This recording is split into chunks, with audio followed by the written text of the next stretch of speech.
नमस्कार, आदाब, जय भीम, सत श्री अकाल। मैं हूँ माजिद सिद्दीकी और आप देख रहे हैं फोकस हिंदुस्तान न्यूज़ चैनल। आज की ख़ास खबरें सब्सक्राइब करें, लाइक करें, शेयर करें। फिर आऊँगा एक ताज़ा खबर को लेकर माजिद सिद्दीकी।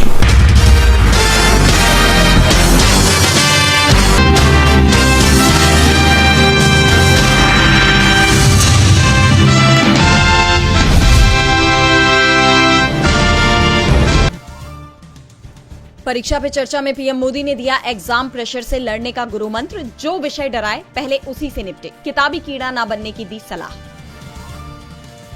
सोनिया गांधी ने राज्यसभा में उठाया जनगणना में देरी का मुद्दा, की जल्द कराने की मांग। दिल्ली चुनाव पर संजय राउत का बयान, कहा गठबंधन में अहंकार नहीं होना चाहिए, आप कांग्रेस दोनों हार की जिम्मेदार। सपा प्रमुख अखिलेश यादव का बीजेपी पर तंज, कहा अयोध्या की हार हमेशा हमेशा के लिए हार ही रहेगी, वो बदला नहीं हो सकता मिल्कीपुर की जीत से।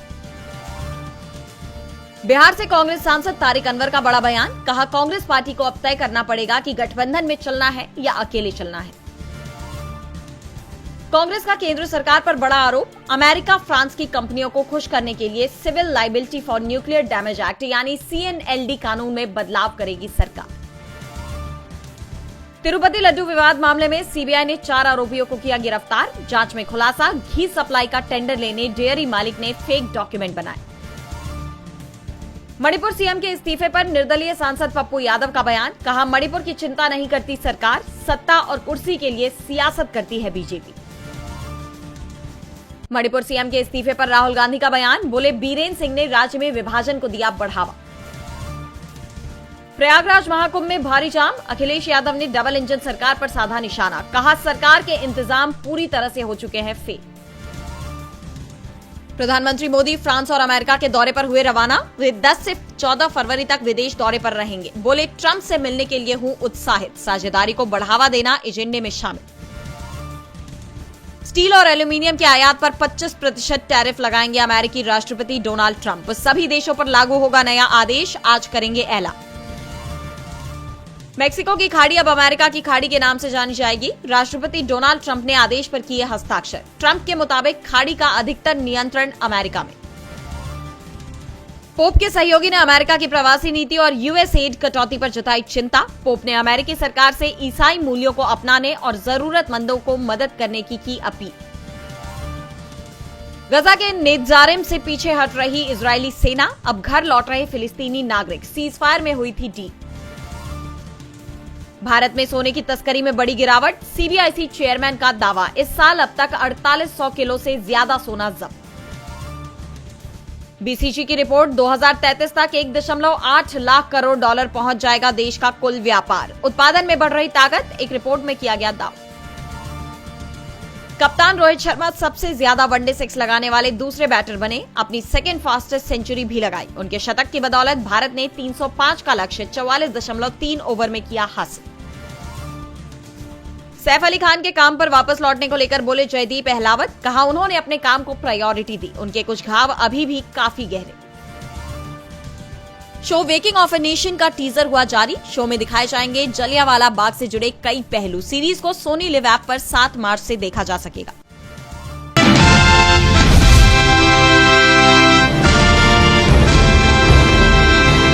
शिवसेना यूबीटी के नेता आदित्य ठाकरे ने दिल्ली चुनाव के परिणाम के बाद प्रतिक्रिया देते हुए कहा कि दिल्ली चुनाव में जीतने वालों को मैं बधाई देता हूं, लेकिन दिल्ली में एक प्रेस कॉन्फ्रेंस हुई थी जिसमें राहुल गांधी, संजय राउत और सुप्रिया सुले ने महाराष्ट्र से जुड़े कई गंभीर सवाल उठाए थे।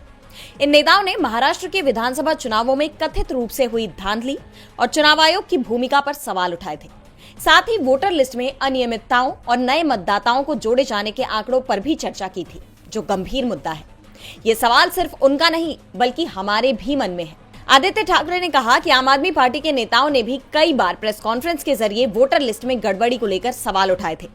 वोटर लिस्ट से कहीं मतदाता गायब कर दिए गए तो कहीं अनियमित रूप से नाम जोड़े गए। ये सच्चाई जनता के सामने आनी चाहिए।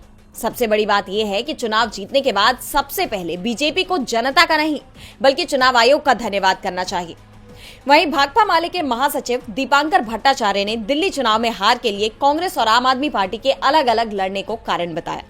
लेकिन इसके साथ ही उन्होंने आरोप लगाया कि दिल्ली में चुनाव स्वतंत्र और निष्पक्ष तरीके से नहीं हुए। दीपांकर भट्टाचार्य ने कहा कि निर्वाचन आयोग ने मतदाताओं को डराने धमकाने और मतदाता सूची में हेराफेरी की शिकायतों पर कोई ध्यान नहीं दिया। वामपंथी नेता ने अब बिहार चुनाव को लेकर चिंता जताई है कि महाराष्ट्र और दिल्ली का पैटर्न कहीं बिहार में भी न दोहराया जाए। उन्होंने कहा कि महाराष्ट्र में इन शिकायतों पर ध्यान नहीं दिया गया, जहां बीजेपी और उसके सहयोगियों ने शानदार जीत हासिल की थी। दिल्ली में भी यही कहानी दोहराई गई। अगर चीजें इसी तरह चलती रही तो चुनाव एक तमाशा बनकर रह जाएंगे।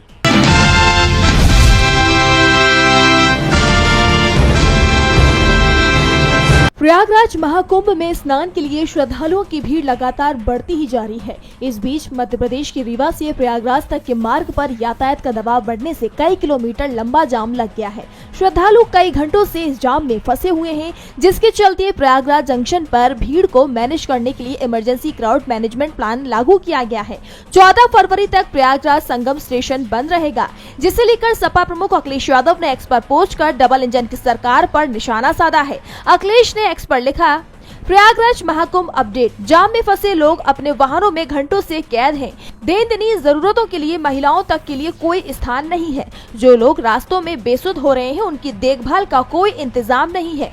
श्रद्धालुओं के मोबाइल फोन की बैटरी खत्म हो गई है, जिससे उनका अपने लोगों से संपर्क टूट गया है। संपर्क और सूचना के अभाव में लोगों में बेचैनी बढ़ गई है। हालातों पर काबू पाने के लिए कोई जिम्मेदार मंत्री या व्यक्ति नहीं दिखाई दे रहा है।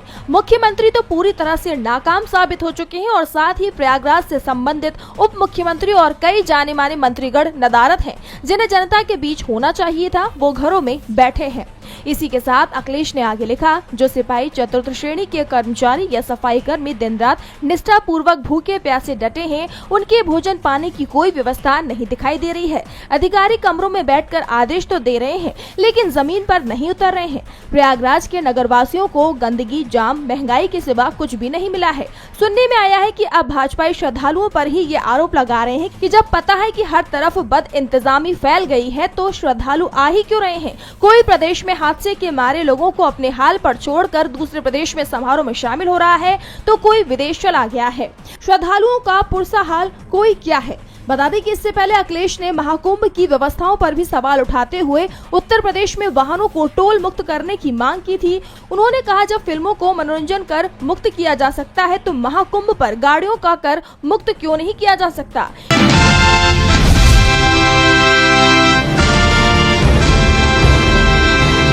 दिल्ली विधानसभा चुनाव के बाद सबकी नजरें बिहार के विधानसभा चुनाव पर टिक गई हैं। एनडीए नेताओं में अलग जोश दिखाई दे रहा है। केंद्रीय मंत्री जीतन राम मांझी हो या बीजेपी के नेता मंगल पांडे, सब एक ही बात दोहरा रहे हैं कि दिल्ली तो बस झांकी है, बिहार अभी बाकी है। उनके इन अरमानों पर आरजेडी विधायक और बिहार विधानसभा में नेता प्रतिपक्ष तेजस्वी यादव ने ब्रेक लगा दिया है। तेजस्वी ने एनडीए नेताओं को चेतावनी देते हुए कहा कि बिहार बिहार है, इसको समझना पड़ेगा। एक तरह से उन्होंने एनडीए नेताओं को बिहार चुनाव के लिए अलर्ट कर दिया है कि जैसे दिल्ली में बीजेपी को जीत हासिल हुई है, वैसी ही जीत बिहार में मिलने की उम्मीद ना रखें। बिहार को पहले समझना पड़ेगा और बिहार को समझना इतना आसान नहीं है। बिहार में आने के बाद उन्हें समझ आएगा कि यहाँ उन्हें क्या करना होगा, इसलिए बिहार को समझना आसान नहीं होने वाला। वहीं दिल्ली में भाजपा की प्रचंड जीत पर तेजस्वी यादव ने कहा कि जनता मालिक है और जनता ही फैसला करती है। ये लोकतंत्र की हमारी खूबसूरती है। जनता जिसको वोट देती है वही सरकार में आता है। तेजस्वी ने कहा कि निश्चित तौर पर 27 साल के बाद भारतीय जनता पार्टी की सरकार बन रही है। हमारी उम्मीद है कि भाजपा ने जो वादे दिल्ली वासियों से किए हैं, उन वादों को पूरा करेगी। कहीं सिर्फ जुमलेबाजी तक ये ना रह जाए। तेजस्वी के बयानों ने जीत के जश्न में डूबे उन एनडीए नेताओं को झटका जरूर दे दिया है, जो बिहार में अभी से जीत का दावा ठोक रहे हैं।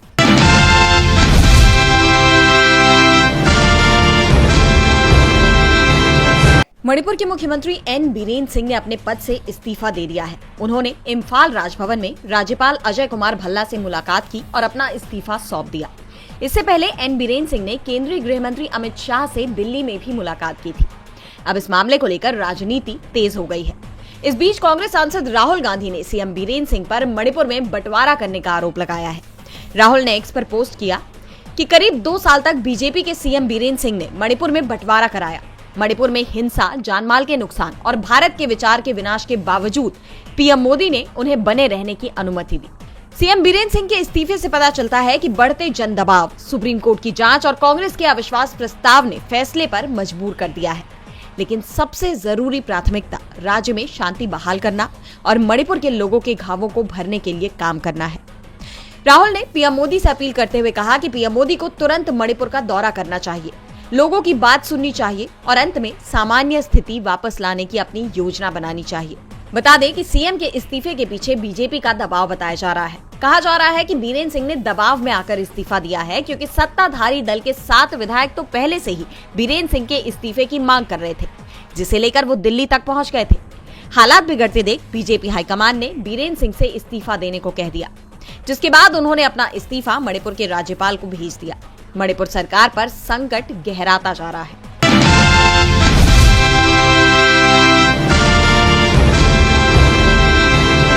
कांग्रेस संसदीय दल की नेता सोनिया गांधी ने राज्यसभा में देश की जनगणना को जल्द से जल्द कराने की मांग सरकार से की है। सोनिया ने कहा कि पहले से ही जनगणना के नाम पर 4 साल की देरी हो चुकी है, सरकार इसमें और देरी नहीं करे। राष्ट्रीय खाद्य सुरक्षा कानून के लिए जनगणना बेहद जरूरी है। सोनिया गांधी ने कहा कि NFSA सितंबर 2013 में यूपी सरकार की ओर से लाया गया था। इस कानून को लाने के पीछे देश के हर नागरिक को खाद्यान्न और पोषण मिले, ये सुनिश्चित करना था। इस योजना ने देश के लाखों लोगों को खाद्यान्न उपलब्ध कराने में महत्वपूर्ण भूमिका निभाई है, खासकर कोरोना के मुश्किल दौर में। उन्होंने प्रधानमंत्री गरीब कल्याण अन्न योजना का जिक्र करते हुए कहा कि इस योजना के लिए भी यही कानून आधार उपलब्ध कराता है।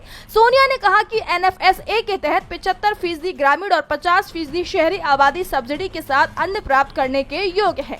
सोनिया गांधी ने कहा कि देश में 2021 की जनगणना नहीं हुई है, इस कारण लाभार्थियों का कोटा अब भी 2011 की जनगणना के आंकड़ों पर ही आधारित है, जबकि इस जनगणना को 1 दशक से अधिक समय बीत चुका है। सोनिया गांधी ने कहा कि आजाद भारत के इतिहास में ऐसा पहली बार हुआ है कि हर साल 10 साल पर होने वाली जनगणना में 4 साल से अधिक की देरी हुई है। उन्होंने कहा कि 2021 में जनगणना होनी थी, लेकिन अब तक इसे लेकर कुछ भी स्पष्ट नहीं है कि इसे कब तक कराया जाएगा। वित्त मंत्री निर्मला सीतारमण ने 1 फरवरी को बजट पेश किया था, उसमें भी जनगणना का जिक्र नहीं किया गया। इसे लेकर सोनिया ने कहा कि बजट आवंटन को देखें तो ये साफ है कि जनगणना इस साल भी नहीं होगी।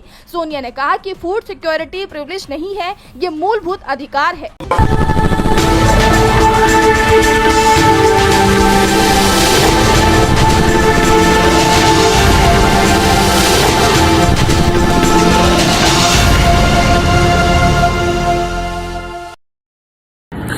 दोस्तों आज मैं आपको बताने वाला हूं कि अगर आपकी बॉडी में मैग्नीशियम की डेफिशिएंसी हो जाए तो आपको क्या क्या प्रॉब्लम हो सकती है। सबसे पहले इंसोमेनिया, नींद ना आना, स्लीपिंग डिसऑर्डर, इंसान सारी रात करवटें बदलता है, नींद नहीं आती, स्ट्रेस लेवल, एंजाइटी बढ़ जाती है इससे, क्योंकि कोर्टिसोल हार्मोन को रोकने में मदद करता है। और अगर आपकी बॉडी में मैग्नीशियम नहीं है तो कोर्टिसोल बढ़ जाता है, जिसकी वजह से स्ट्रेस और एंजाइटी हो जाती है। मूड स्विंग्स, इंसान को पता नहीं चलता उसके मूड स्विंग्स होते हैं, थोड़ी थोड़ी देर में गुस्सा आना, थोड़ी थोड़ी देर में चिड़चिड़ापन होना, क्योंकि ये सेरोटोनिन हार्मोन को बढ़ने में मदद करता है। अगर आपकी बॉडी में less magnesium is equal to less serotonin, और सेरोटोनिन हैप्पीनेस का हार्मोन है। अलावा इसके ये फटीग को भी कम करता था। अगर आपकी बॉडी में मिनरल डेफिशिएट है, अगर आपकी बॉडी में मैग्नीशियम नहीं है तो आपको थकावट बहुत जल्दी फील होगी, जरा सा काम करती है आपकी बॉडी थक जाएगी। पुअर डाइजेस्टिव सिस्टम, ये डाइजेस्टिव सिस्टम को भी मैनेज करने में बड़ा शानदार रोल प्ले करता है, और अगर इसकी डेफिशिएंसी है तो कॉन्स्टिपेशन, डायरिया जैसी प्रॉब्लम हो जाती है। माइग्रेन, बहुत खतरनाक प्रॉब्लम है माइग्रेन। अगर डेफिशिएट है आपकी बॉडी मैग्नीशियम से तो आपको माइग्रेन की प्रॉब्लम भी हो सकती है। ब्लड प्रेशर, अगर आपकी बॉडी में मैग्नीशियम कम है तो आपको ब्लड प्रेशर की प्रॉब्लम हो सकती है। इरेगुलर हार्ट बीट, ये हार्ट बीट का बढ़ जाना, कम हो जाना, बढ़ जाना, कम हो जाना, मैग्नीशियम डेफिशिएट होने की निशानी है। ऑस्टियोपोरोसिस, बोन हेल्थ वीक हो जाती है, क्योंकि आपकी बॉडी का 60% जो मैग्नीशियम है वो आपकी बोन्स के अंदर होता है। अगर आप बाहर से मैग्नीशियम नहीं ले रहे हैं तो आपकी बॉडी जो है वो हड्डियों में से लेना शुरू कर देती है, जिसकी वजह से ऑस्टियोपोरोसिस की प्रॉब्लम भी हो सकती है, आपकी हड्डियां कमजोर हो जाती हैं। और मसल क्रैम्पिंग, मसल क्रैम्प, नस पे नस का चढ़ जाना, मसल्स पे अकड़ जाना, बिल्कुल चलना मुश्किल हो जाता है। तो मसल क्रैम्पिंग भी तभी होती है जब आपकी बॉडी में मैग्नीशियम की डेफिशिएंसी हो। और दोस्त, हमारे यहाँ 90% से ज्यादा लोग मैग्नीशियम डेफिशिएंसी के शिकार हैं। कहां से मिलेगा मैग्नीशियम, कितनी मात्रा में लें, किस क्वालिटी का लें? तो उसका जवाब है वेस्टीज प्राइम CMD। इसके अंदर आपको भरपूर मात्रा में मैग्नीशियम मिलेगा, आपकी सारी प्रॉब्लम सोल्व हो जाएगी। Thank you so much. दर्शकों, देख लिया आपने हमारे वीडियो को। हमें खुशी होगी कि आपने हमारे न्यूज़ को लाइक किया और दूसरों को शेयर किया। अगर अभी तक हमारे चैनल फोकस हिंदुस्तान को सब्सक्राइब नहीं किया है तो तुरंत सब्सक्राइब करें, कमेंट करें और बेल आइकॉन को प्रेस करें। हम हाजिर हैं खबर के लिए।